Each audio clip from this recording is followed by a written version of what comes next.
and welcome to the channel. Today we're going to have a look at the Evercade. I had got this a couple of days ago. I've had a chance to play it a fair bit.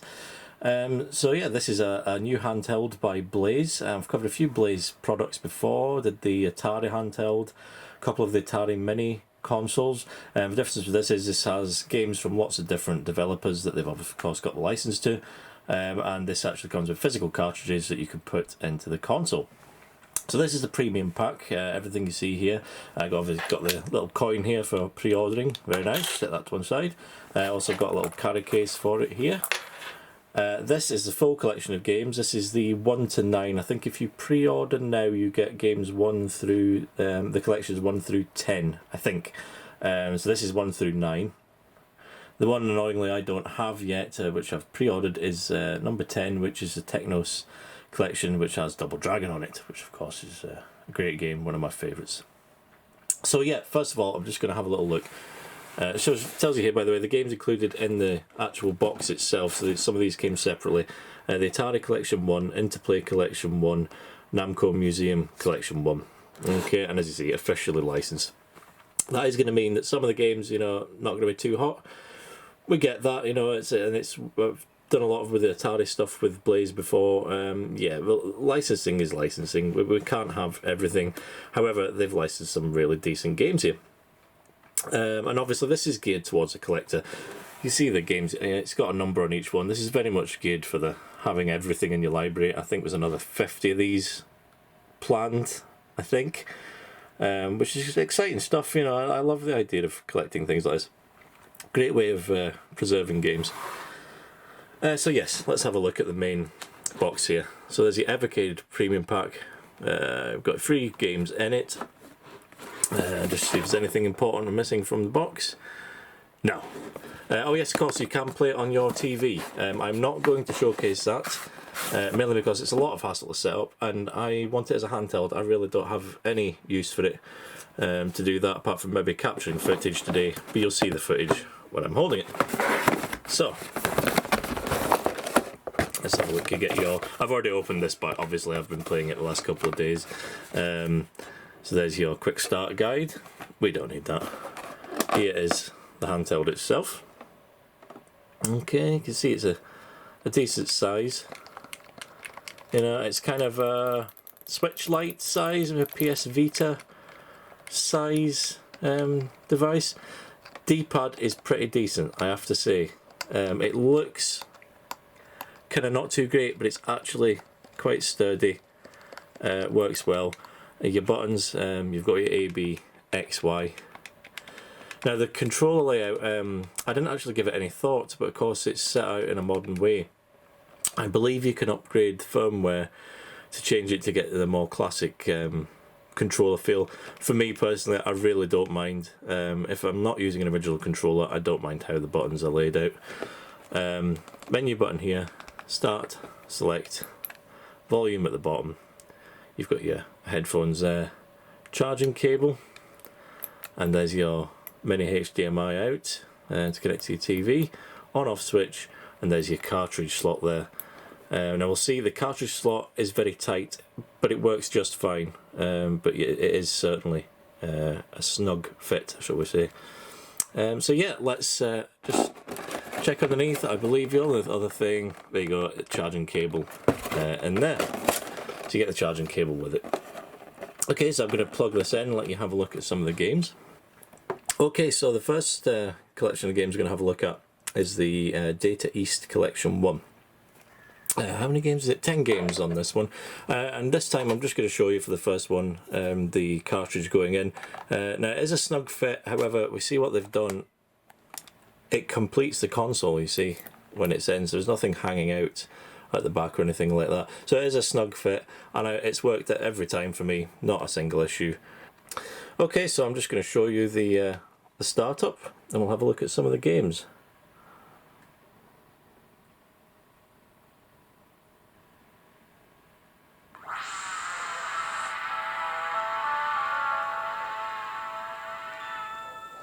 And so what they've done, they've kept the menus extremely simple. I really don't have an issue with that myself. You can, you see here, Hold that a bit closer.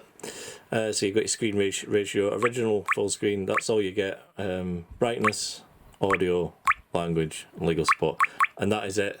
But it's very straightforward. It is literally plug in and off you go. There's your battery level up there. About 4 hours you get out of this, constant playtime, which isn't too bad. So yeah, left and right on the menu, very, very straightforward. So we've got Burning Rubber, Burger Time, Two Crude Dudes, Fighters History, Joe Mac 2, Karate Champ, Magical Drop 2, Midnight Resistance, Side Pocket. So let's have a little look. So actually show you some gameplay footage.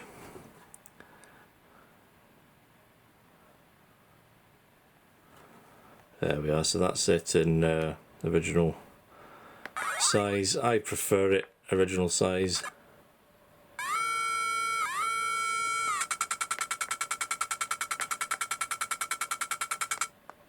There we are.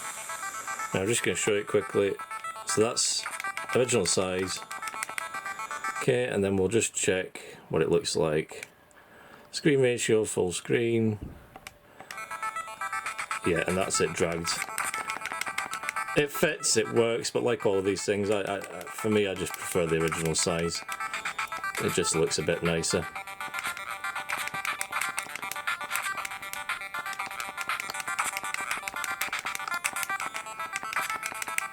There we are. I'm just going to change that back. There we are. Okay, so I'm not going to hang around playing too many games. So, quick game. Okay, and so the next one we're looking at here is the Madcap Studios Collection 1. Madcap Studios, of course, these are all more recent games in 8-bit style and 16-bit style. So where were we there? Almost Hero, Creepy Brawlers, Coffee Crisis, Justice Duel, Log Jammers, Little Medusa, Multitude, Old Towers, Super Painter, Tanza. There we are. So we'll just have a very quick look at Coffee Crisis.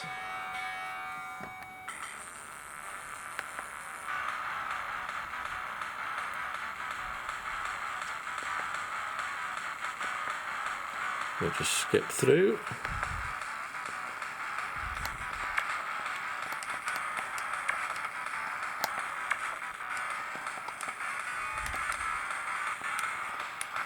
No idea what the controls are here, so forgive me.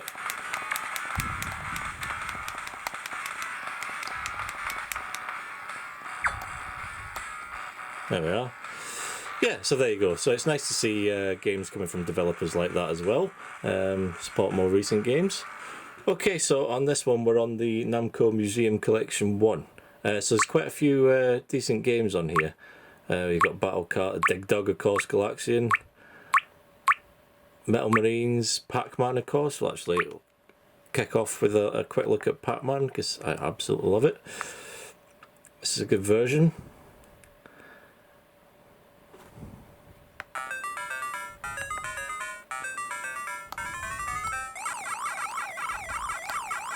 There we are, so that's really good.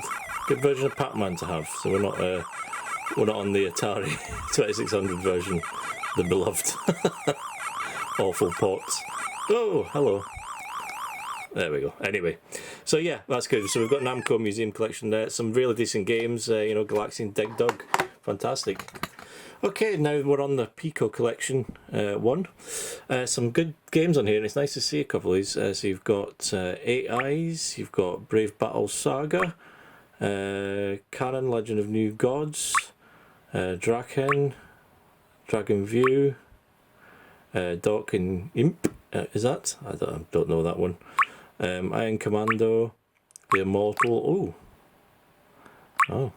Gem Power of Lost Dimensions, Magic Girl, Nightshade, Power Pigs of the Dark Age, Power Punch 2, Radical Wretch, Switchblade, The Humans, Tin Head, Top Racer, Wave the Exploding Fist, Water Margin. Yeah, so we're back to the start. So in this one, I'm going to have a look at Way of the Exploding Fist because it was one of my absolute favourite games on the Commodore 64. Any name will do. We'll go for our... Right, so this is D-pad control the direction of the punches, like that.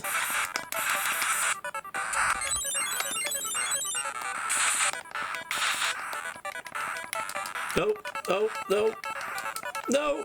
Ah! Oh dear.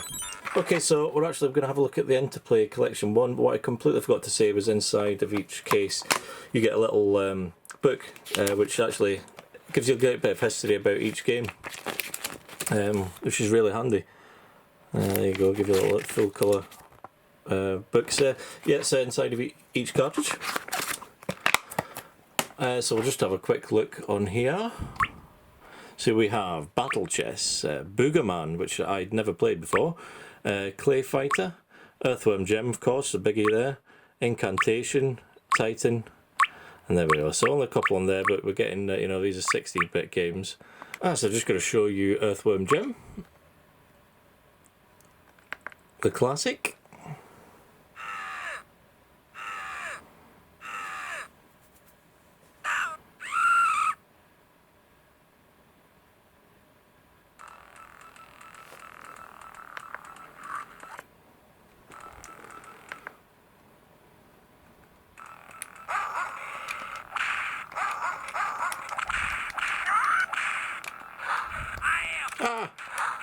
Forgot about him.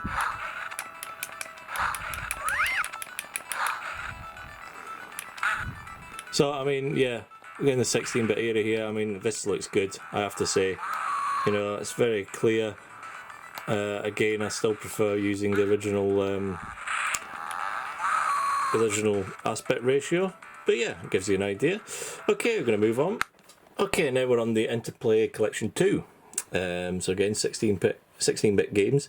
Clay Fighter 2, Claymates, Earthworm Jim 2, of course, Prehistoric Man, Adventures of Rad Gravity, the Brainies. Okay, I'm actually going to have a look at Clay Fighter 2 on this one. I say I'm not going through too many of the games here, but it gives you an idea of how it looks.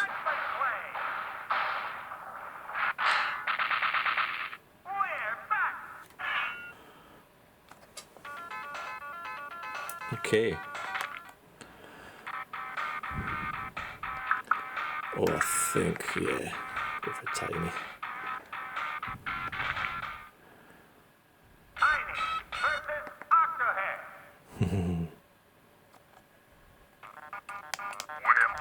The volume up a bit.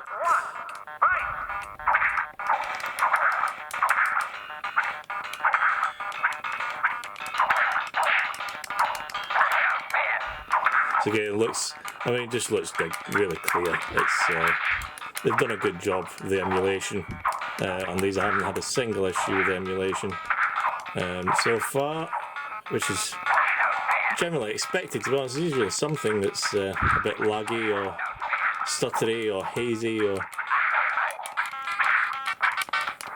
but it's looking good, you know.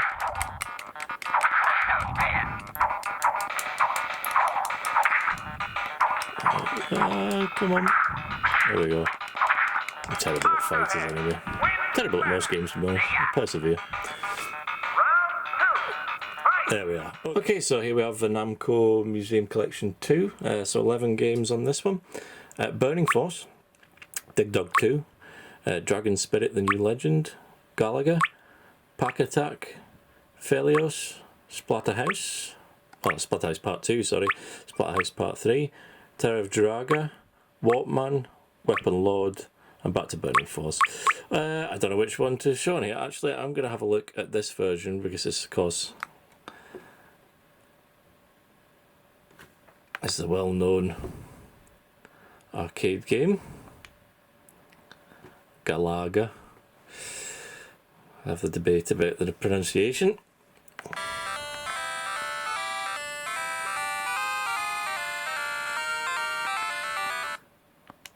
Okay.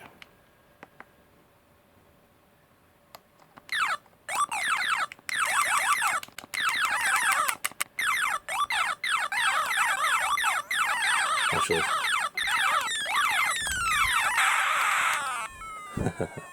There you go. Yeah, so that's your Namco Museum Collection 2. Okay, and finally, the Atari Collections. Now, the nice thing about these, it features Atari 7800 games as well as 2600, which is a very nice touch. So you've got some of the classics. There's 20 on each, so I'm not going to go through too many here, but you've got 7800 version of Centipede, but then we're featuring some of the classics for 2600 like Solaris. Yard's Revenge is on there. It's actually incredibly difficult to see. These are tiny. Desert Falcon, Tempest in there, Missile Command, but yeah, featuring some pretty decent 7800 games, which is nice to see, and not too much dross, which I felt that the Atari Handheld that I reviewed, there was a lot of filler on that. Same with the little mini arcade as well. So I'm just going to show you a quick couple of bits of footage, particularly for 7800. Okay, and so here we've got the 7800 version of Desert Falcon.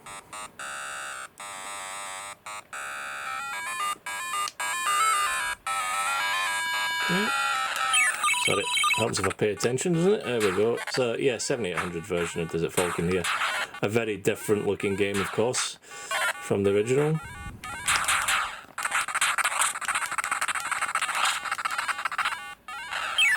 There we go. But anyway, you can see the graphical upgrade there is fantastic. Okay, and here we have Planet Smashers, Atari 7800. Just do it on the basic mode, just to give you an idea.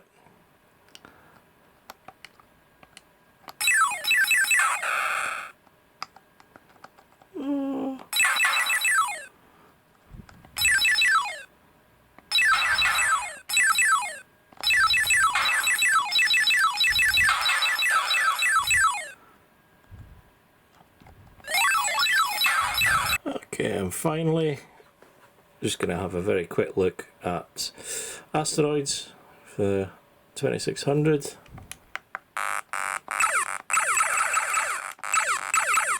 good, yeah. Looks absolutely fine.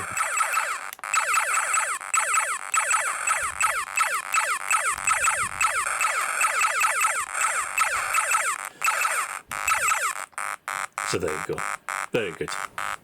Okay, so I just want to say, as I was going back through the footage for this, I noticed on Planet Smashers that the difficulty setting was flicking around on the screen somewhat. So that's so far the only actual bit of bad, is it bad emulation? I don't know. But anyway, the only little glitch I've found, it didn't affect anything else in the gameplay, but the easy, normal, hard part was flickering somewhat. I maybe should have just put the cartridge back in, don't know, but that is literally the only issue I've found. Okay, so finally, so I got the pre-order bundle here, it's 1 to 9. You get 3 with the console itself.